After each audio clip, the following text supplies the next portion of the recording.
මොකද තාත්තේ? නෑ පුතේ අර උඩා පියදාස මාමා කතා කරා පොඩි වැඩක් තියෙනවා කියලා කවුරු හරි හොයලා දෙන්න කියලා කරන්න.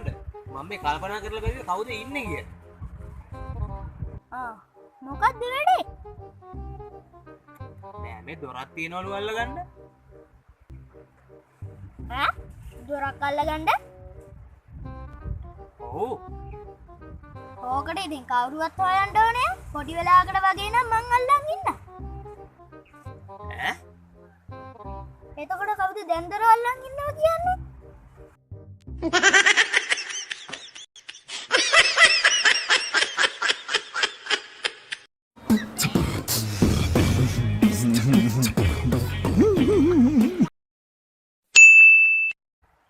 වෙඩින්න එකනම් සුපිරියට තිබ්බ නේද තාත්තේ? කොහොමද ලොකු මාමා දාපු ඩාන්ස් එක? අප්පා නැටුව නෙමෙයි පිස්සු ඇදිච්ච මීහරකෙක් ලෙහලා දැම්මා වගේ. මේ කර හරි ඉතින් බීලානේ හිටියේ. බීලා නෙමෙයි නාලා. එහෙම තමයි ඉතින් වෙඩින්න එකට ගියාම. ඒක නෙමෙයි තාත්තේ. අර මනමාලයයි මනමාලේ යන වෙලාවේ මනමාලි ඇඬුවේ. ඉතින් ඇයි මනමාලි විතරක් එනුවේ? මනමාලි ඇඬුවේ නෑ.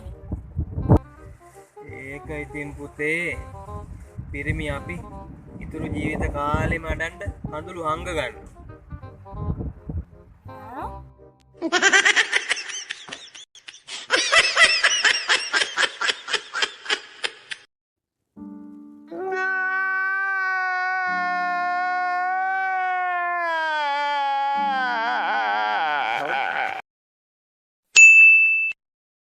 තාත්තේ අද අපි ඉස්කෝලේ ළමයෙක් කැටිලා අත කැඩුනානේ.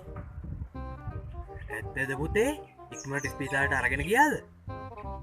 ඔව් ඉක්මනට අරන් ගියා. ඒ ළමයා අඬනකොට ටීචර්ලත් ඇඬුවා තාත්තේ.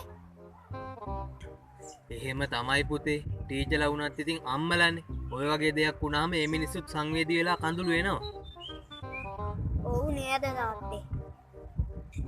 ඔව් පුතේ. මටත් හිතෙනවා මාත් ගොඩක් සංවේදී කෙනෙක් කියලා තාත්තේ. ඒ මොකද පුතේ?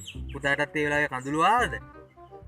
නෑ මට ලුණු ගෙඩියක්වත් සුද්ධ කරගන්න බෑ. කඳුළු වෙනවා. ඒකයි.